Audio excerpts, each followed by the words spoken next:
Sabi ko naman eh.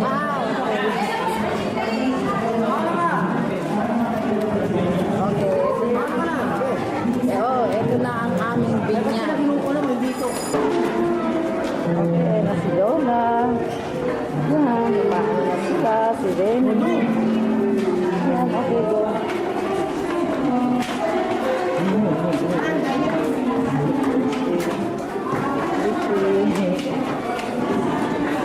And we are in the Church of Christ. Okay, now we're gonna hold it up. Oops, let me please.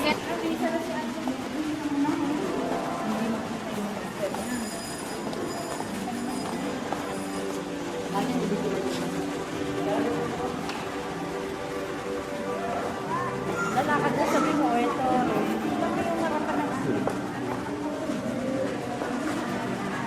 This is Lola. Happy Christmas, we are rolling. Okay. Bagay, madali lang naman ito. Hindi yan ang ano mo. Ulo mo, yan mo.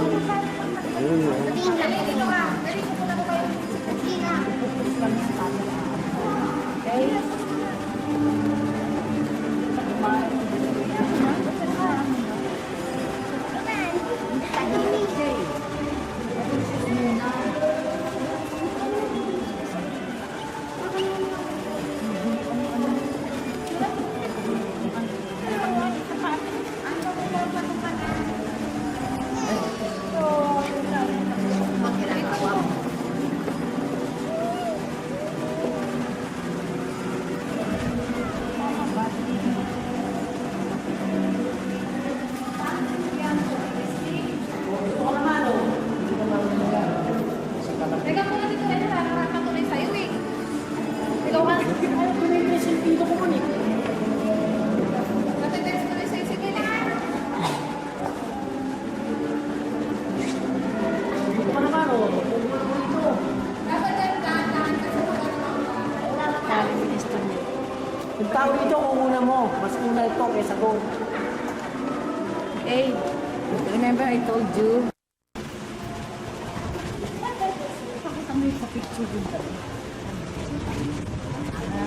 Oh, natakpan na yung ano. Ang mga lagad kay Jesus at nagsasabi, sino nga ba ang hindi nakatakila sa kaharian ng langit? At pinalapit niya sa kanya ang isang maliit na bata at nilagay sa gitna niya. Sinabi ko katuhan ng mensahe sa inyo na malibang kayo magpanumbalik at magiging tulad sa maliit na bata, sa mga paraan na hindi kayo masasapasok sa kanyang langit. Sino man ang magpababa na gaya ng maliit na bata ito ay siyang pinakatakila sa kanyang langit. At sino man tumanggap sa isa sa ganitong maliit na bata, sa ating pangalan, kaya po ang ibigay. Kaya po manalangin sa mga Panginoon, sa oras po ito ay lumalapit kami sa iyo bilang pagpasalamat sa isang dagdag ng miyembro ng pamilya ng Aldo Family. At dalangin po namin na sa oras po ito ay ilalagay po kami sa iyong harapan upang ang aming puso at isipan ay maging malinis sa aming Panginoong paglapit sa iyo. Dalay po namin oras sa ito ng isang natatanging araw po para sa parang ito. Sa sanggol na ito, Panginoon. Masa po kami sa ibalang presensya. Within few minutes namin po pananatili sa lugar nito. Sa pangalan ng Jesus, ito po namin nadalangin. Amen. Ito po kayo ay ito po na kayo 5 minutes na. 5 minutes na. Si David,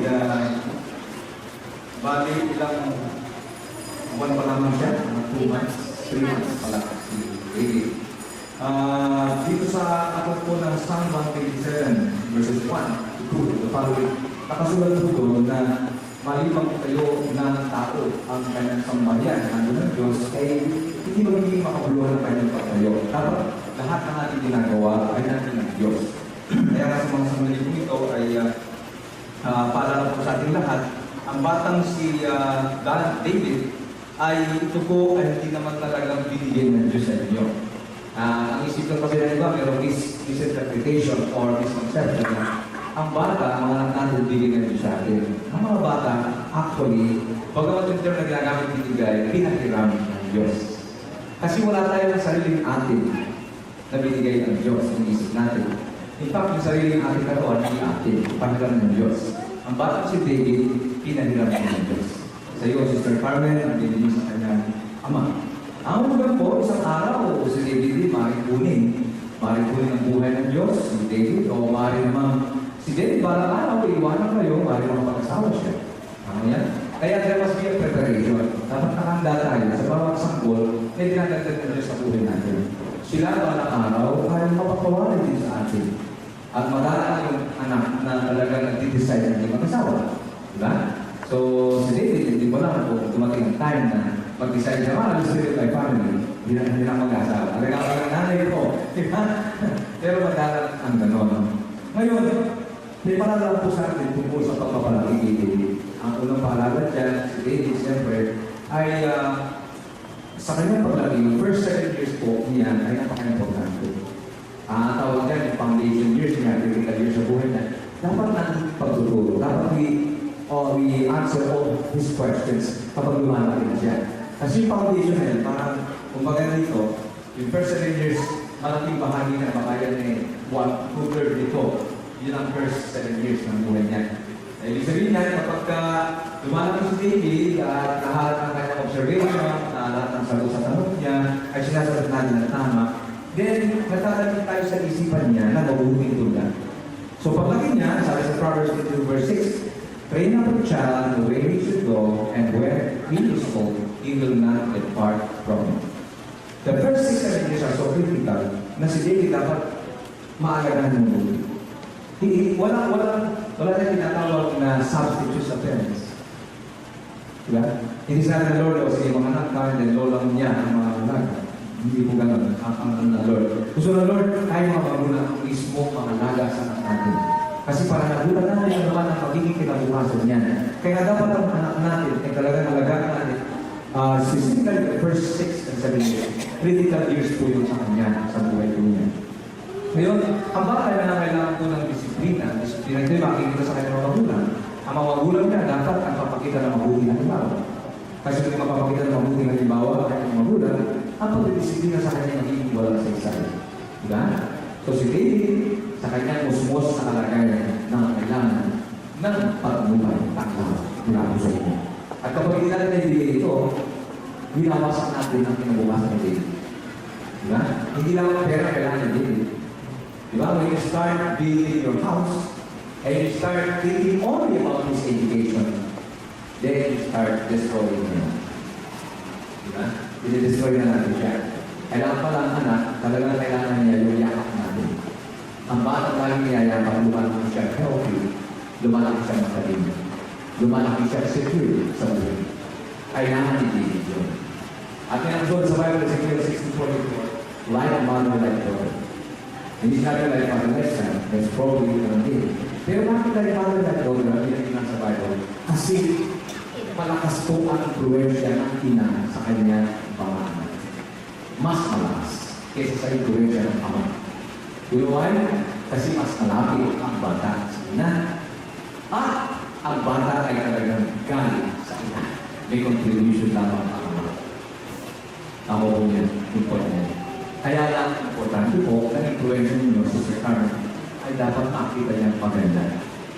No, sa pamagitan ng matutulungan natin si David sa kanyang buhay. Sa mga witnesses na nandito, ganun din po aming paalala sa inyo. Kayo po ay tinuturing na ngayon ng mga bilang pangunahing saksi ni David sa kanyang buhay. Sa araw pag malaki na siya, hanapin kayo. At tututuring na kayo malapit sa puso niya, maaaring pangalawang magulang niya. At dahil doon, magpakita rin kayo ng mabuting halimbawa kay David. Kailangan po nyo.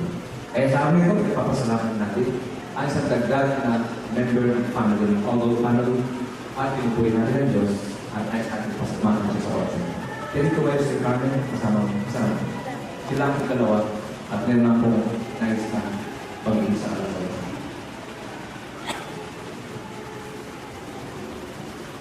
Sir Carmen, si David ay bali 3 months pa lang edad niya. Ano ba si Sir Carmen kung magkasalita si David sa oras na ito? Ganito yung sasabihin niya. I hope marang ako ang sasabihin niya ngayon. Nasabi ni David na ako si David. Isa sa mga buhay, kapapanganak lahat para buhay. Ako isang sumusunod. Hindi ko gusto ako'y pagkakas. Diyos dito ng Diyos at Diyos dito ng mga sa ipagsila ng mga kailangan ng tama. Kaya kanyang hihingi yun, kayo bilang nanin yun. Kaya naman, kailangan siya ng pag-ibig, pagyakap, at pagtutulog. Ang sabi niya, turuan niyo ako sapagkat wala pa akong alam. Mustos pa.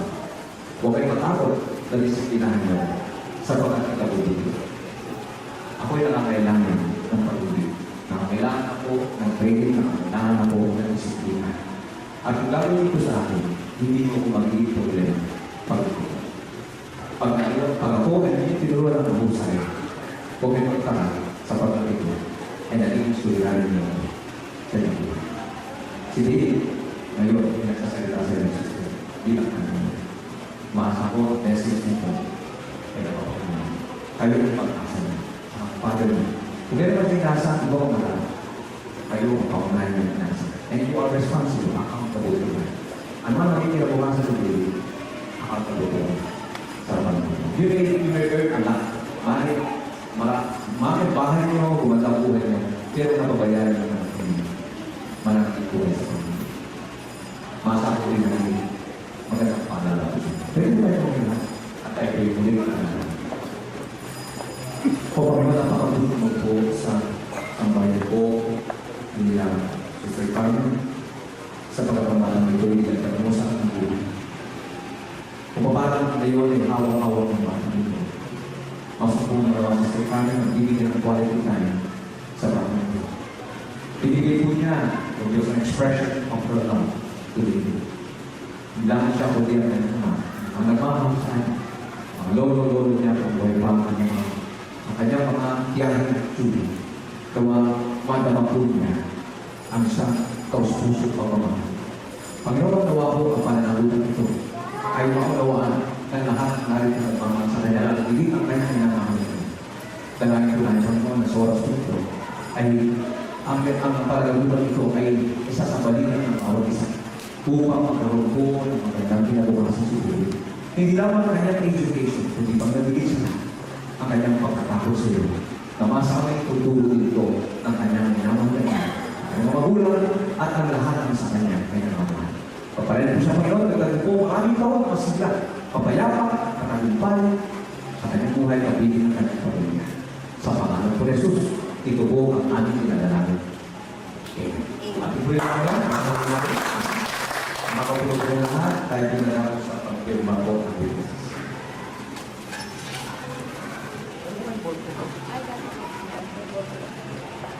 Iba po yung mga witnesses dito bago tayo mag-closing.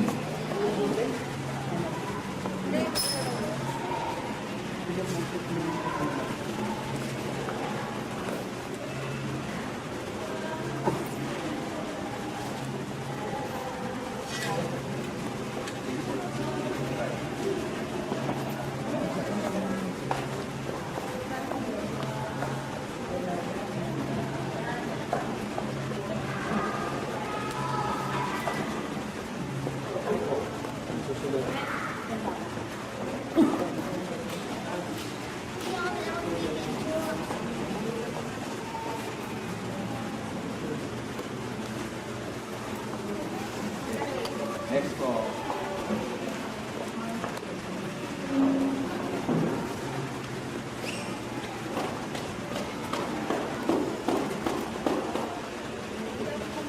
Ito po.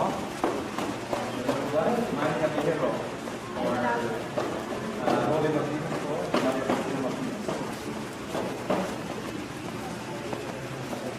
May firma yun.